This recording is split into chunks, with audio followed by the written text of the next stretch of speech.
All right, Autumn, welcome to Modern Multifamily. Yeah, thanks for having me. I would love to start with a little bit of your introduction, who you are, and how you found the role that you're in today over at CIP.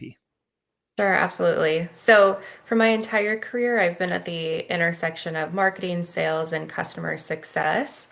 A few years after my undergrad, I decided to go back to school, get an MBA with a specialization in marketing. Really wanted that business first orientation in my career. Nearing the end of my degree, I was searching for my next big role, and CIP was hiring for a marketer at the time. Um, So the rest is history, so to say. So I recognized like during that process that CIP was in a growth phase, both in terms of growing in size and in scope. So we were entering new markets, we were building new luxury assets in new states, which meant marketing needed to support the organization in new ways. And so I did just that. I scaled the marketing department with additional team members and really structured what is really like an internal agency to help support our communities. It's my favorite kind of like verbiage when I hear that same component that like businesses have constructed marketing to be an agency model. I think that is very much like the future of marketing organizations, especially on the operator side within multifamily. CIP is a name I've heard of, but I definitely don't know a ton about them. And I feel like the Midwest is just full of these hidden gem organizations that are doing these incredible things. Would you mind sharing a little bit more about CIP as an organization, who you are, and maybe where you're going? Yeah, absolutely. Um, I mean, I'm born and raised in the Midwest, so I'm a little biased probably within that.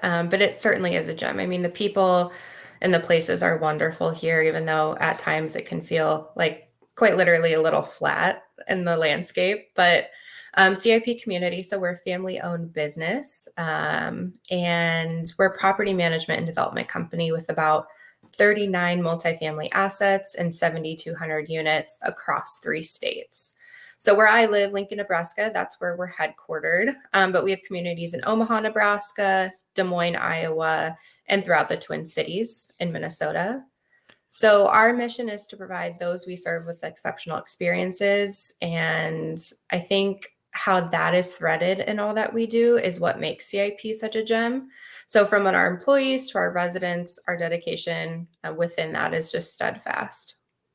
I love that. That's awesome. That's a really cool framing too. A few weeks back, Autumn, it's been probably actually over a month now. You commented on a LinkedIn post I did talking about go to market, which is my world. And I think you and I are quite similar in terms of professional career being spent largely at this intersection of sales, marketing, and CX. I really liked that you said that.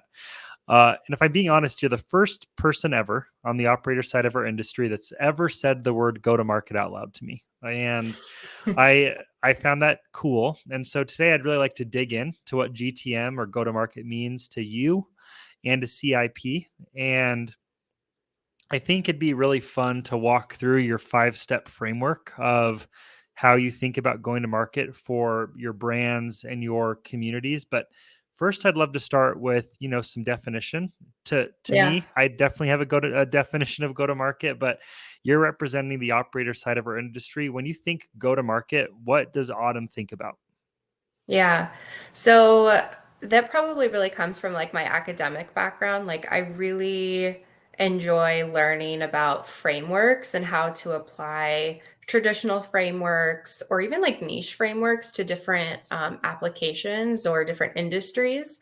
And so when I really came to learn about go to market and the traditional framework for like B2B SaaS, traditionally, I think is where that's used. There was so much and like maybe even like almost 100% alignment with how that looks within lease up operations. And so that's probably really the framework title we would give in our industry, is the beginning to the end stages of a lease up. And so there's so much alignment within that. And so I use go to market, especially, with on the vendor side, because I think that's more widely used, but they're synonymous to me in my head. I like it. I mean, I totally agree. I think similar to like the nuances between business to business and business to consumer, I think the parallels between my side of the industry and yours are probably much closer than we typically think in terms of how we're operating based on revenue and growth goals, and kind of driven by a lot of the same metrics, even though the ways that we hit those metrics is different based on our architecture types.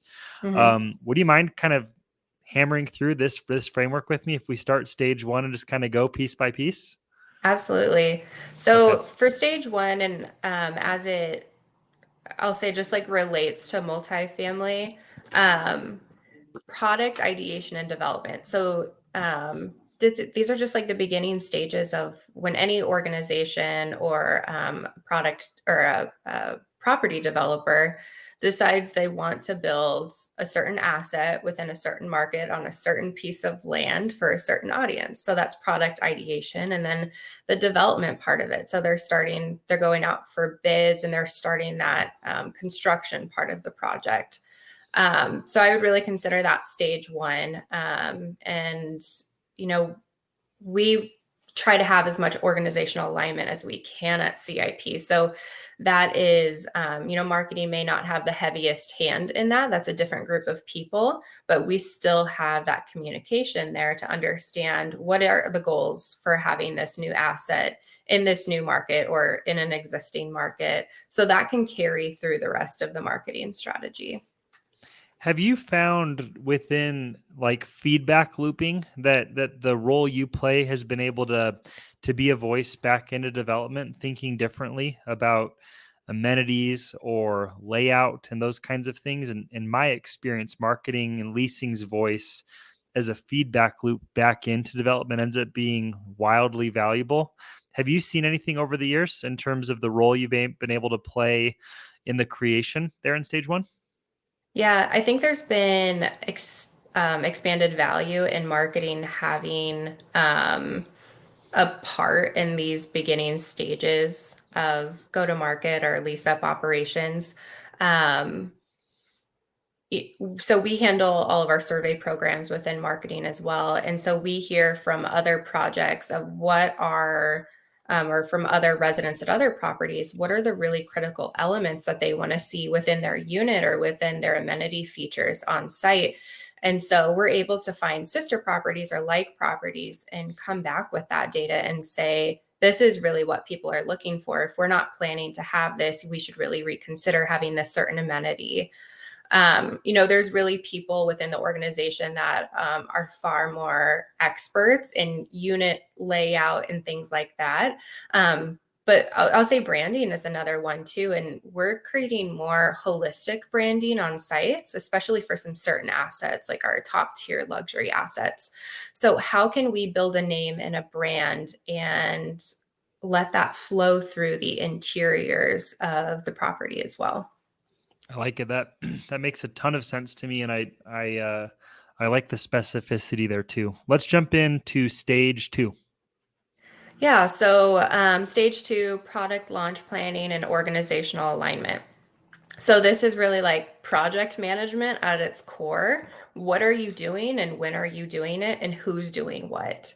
If you're not getting that on paper and getting all of your stakeholders quite literally in the room or on paper and assigned to certain things, you're not going to set yourself up for success. And you want to allow yourself enough time to market the product to your audience so that you're setting yourself up for success, whatever your KPIs are for that project. And then also taking like seasonality into effect, which really affects us here in the Midwest. Not a lot of people want to move mid-December. So the summer months are really our busy season. And that's where you just got to take that time and plan it. And then you're also getting on the same page too, as far as vision and goals, so that when you are in later stages, you can reflect back on stage two of that project planning and making sure everyone is still in alignment with the same goals. I feel like one of the big things we've seen over the past couple of years is moving away from a set it and forget it technology stack to really individualizing the technologies and strategies we're deploying at the property level. Do you find the technology piece coming in at this stage in terms of how you're thinking about the different levers you're going to pull on, or does that come later on in your framework? I would say we're thinking about probably from the very beginning how this asset may need to differ in terms of marketing strategy or personalization efforts. Um, at this point, probably not putting anything into play. But we are starting to think about the scope of the brand and how we're delivering that brand promise through some of our marketing automation or through some of our marketing communications. Okay, that makes perfect sense. Well, let's jump into stage 3, pre-launch marketing.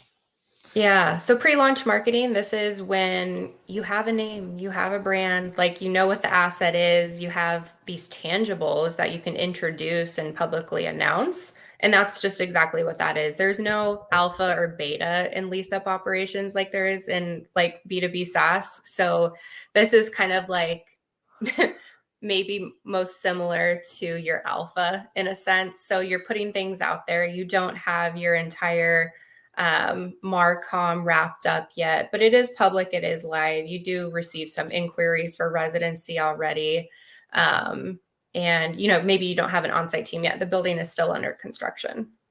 I like it. That makes perfect sense. And do you find this being your core marketing team that's involved here in that pre-launch, or are there other stakeholders that you find yourself leaning on to make sure that you're thinking holistically? Because this one feels like it's really like priming up for go time. Yeah. I think it just goes back to like that stage two, like who are the certain stakeholders are for a certain project. Marketing plays, especially on the Marcom side of it, plays the role of bringing things live or bringing things to the public, but we're in really close alignment with operations, or if there's been a property manager assigned to that community, the regional manager and some of our other development executives there. It feels like stage 4 is where the magic starts to happen, but I want to hear it from you. Let's talk about stage 4 of the framework. I I mean, everything we're doing in the preceding stages is leading up to stage four, and this is basically Marcom all in. So you have your website up, you have your CRM system in place. You are allowing the audience to interact with your business, and you're starting to sell your product. So you're starting to maybe write leases at this point. So stage four is quite a lot, but stage 1 through 3, you're preparing all that in action for a certain date and time. You're going to execute this to the public and you're going to be able to start selling your product. Do you celebrate stage 4? Do you have like a go live date? Do you have, I mean, you see like ribbon cutting ceremonies oftentimes in our space, but is there anything internally you've done here to sort of celebrate that you've made it to, the start line of kicking go on the programs? That's kind of an interesting question, but I'd love to hear if there's anything you do from a ritual standpoint here. A ritual standpoint. You know, I'll definitely say like we probably don't celebrate enough because we're one project to another. We don't, go have pizza or go have a glass of wine after work, so to say. Some of our teams are kind of scattered throughout the Midwest, but it is a really important date, whatever that date is, or even multiple dates within stage four. We use Asana project management system in marketing, and so that's a really key date or milestone for us. And so we work backwards a lot from a certain date within our project management timeline. Um, and it is an internal celebration. And we definitely do celebrate or acknowledge that we've come across um, that next step in the project. And then when you just click that button in Asana, you get like a flying unicorn or something ridiculous like that. So, I love it. in a sense, yes. Could we do better? Sure, we could. I'm very much like a micro moment person. It's definitely something I took from my days of getting to interact with the Google marketing team so closely, and I try to celebrate the micro moments often, just because I think that everyone plays such a big role in the small things, and we tend to only focus on the big ones. But I like that. I like that approach. Um, Stage 5 feels like this is kind of the ongoing management of GTM for you, but your words, not mine. How does Yeah. stage 5 look like for your framework? Yeah, so ongoing marketing and sales alignment. I mean, exactly what it kind of says there. Once we publish the website, so to say, one component of many, marketing should not stop. And all of this being said, this I don't think is unique to multifamily. This should be in all organizations, in all industries, at least to my knowledge. Um, so making sure you have that feedback loop with your sales team and the people who are on the front lines talking with prospective and current residents. How are we in marketing continuing to meet the needs of future residents? Is our messaging on point? How do we need to adapt? And then we all have the same goal. We want to get that property leased up and we want to create exceptional experiences for prospects and residents. Are we continuing to meet those needs? And so having really structured, intentional, and timely conversations over the course of time is really important. I really like that you went through such a thoughtful framework. And I guess my next question is more around like the outcome that you've seen in putting together such a cohesive plan from, soup to nuts or A to Z. Mm-hmm. In my world, and again, I think there's going to be some head nodding here because I think our worlds are quite aligned. Team alignment is massive. I mean, sales, marketing, and CX being radically focused on the same goal, operating as one team, it is a make or break when it comes to business success, especially for growth businesses. And it's also one of the biggest things you hear about, whether it's on LinkedIn or podcasting, is, how do we create more alignment, whether it's through org structure, through process, etc. What have you experienced here in terms of the Mm-hmm. the outcomes for CIP, or even like the personal satisfaction you get from work and having, an Asana driven approach for go to market for your org? Yeah, I think organizational alignment is everything. People just inherently want to know how they can help serve a purpose, whether that's within a project or within the greater goal of the organization.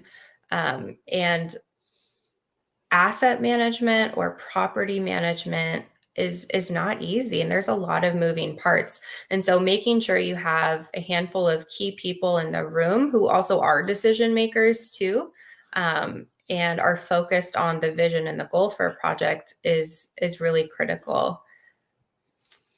Pause. Have Did you? I answer your question? Yeah, you nailed it. I think Okay. ultimately, I think another question I'd ask for you along this same thread is, from when you joined to where you are today, have there been any tangible or even like intangible things you've noticed in terms of how the business is talking or thinking? Or, you know, my wife is a project manager by trade, very linear as a thinker, and she wants time, she wants notification, she wants a heads Hmm. up that something's coming, and she doesn't want to know, that it's tomorrow. She always tells me that failure to prepare on your end will not constitute an emergency on mine. And I think that's her being a planner, right? And I'm just curious, like any other like kind of tangible things you've experienced in putting such a formal process and rhythm in place? Yeah, so a few, I think, key outcomes that I can draw on. The first being confidence. So we are far more confident that we are putting our best foot forward with this project because we've gone through a structured process. We've made sure we've had those conversations. And at the end of the day, we're all in agreement that we, again, just put our best foot forward in all possible departments or who has had a hand in this project. The other thing I would say is we're um, much more prepared too. So we're being more cognizant of the time that it takes to execute these items. And that seems to grow too, depending on like what department you're in. And I can reflect on this in marketing. Um, just with new technology that we're implementing over time and new features within our tech stack, it just inherently takes more time to get this stuff up and running. And so you have to account for that. And so by planning, we're making sure we have enough time and our people, our employees feel really confident that they're getting the support they need in order to get this project done. And then overall, I think the outcomes of the property or the tangible KPIs, the quantitative KPIs, have been impacted too positively. So whether that's you lease up by a certain percentage at a certain point in time, what does your website analytics look like, or even the non tangibles. you feel much better about the brand that you've created and how that's impacted your perspective and current residents.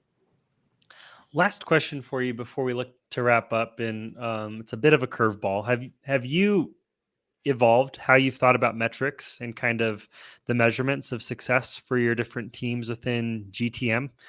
And I ask because in my world, marketing, how is pipeline looking? How's pipeline to conversion looking? Sales, how's your funnel? How's your conversion rate? How is speed to launch looking? Like there's this like really tactical flow you can develop that I know Mhm. you can too. From a metric and measurement standpoint, have you developed a way to monitor, what's working, but also where maybe there's an opportunity for improvement across the choreography? Yeah, so yes and no. A lot of those same KPIs exist within LeaseUp as well. So your quality of traffic or your MQLs, how well that's converting, and then the time it takes to convert. Those are all variables that are highly variable, so to say, Hmm. depending on the project, the market, the season, and then just the economic factors as well. So it's a little bit of an art and a science to say this measure is good or this certain KPI measure is good or it's bad comparatively. So you have to bring in other variables, and that's kind of the art behind it. And then, so I would say that, but then in addition, as time goes on, there's so many things to consider. And one of the tenets that I take with me into my work every day is more is not more. So you can measure almost everything in the world, but it's maybe not helpful. And it's maybe going to really put you off track. So, really identifying up front what those KPIs are and kind of sticking to that is going to be your best bet on whether you're successful or not. And then we take those learnings too. So, what was successful, what was not successful, making some level of insight on those KPIs, whether it's quantitatively or it's more objectively, or I'm going to pause because I misstated that. So, you may want to take that out. Okay. Um, I forgot where I last spoke. I think you almost should probably restart it like more is not more. I think Okay, that let me that do that. thread is perfect. Yep. So I'd start at more is not more, and I'll trim it back. Okay, sounds good. So one of the tenets that I bring into my work life every day is more is not more. So you can measure everything in the world, so to say, but that's not maybe going to be helpful to you. It may lead you astray, or then you're not really looking at the KPIs that are critical to you and your organization. So there's just some things that we can and do measure, but we don't look to that particular measure as a level of success. And so we really focus on those ones that we ascertain or discuss in stage two of what's the vision and what is going to make us successful. And we look at that and continue evaluating that in stage five. I love it. Well, before we close, I want to see if you want to put me on the spot at all. Do you have any questions for me today? Yeah, absolutely. Um, I feel like I should have maybe added this in my introduction to myself. I never found myself to want to work in multifamily. I kind of just fell into it. And some of the conversations I have with other people is they kind of just fell into it. So what's your story with multifamily? Did you fall into it? And what's your favorite part about working in multifamily?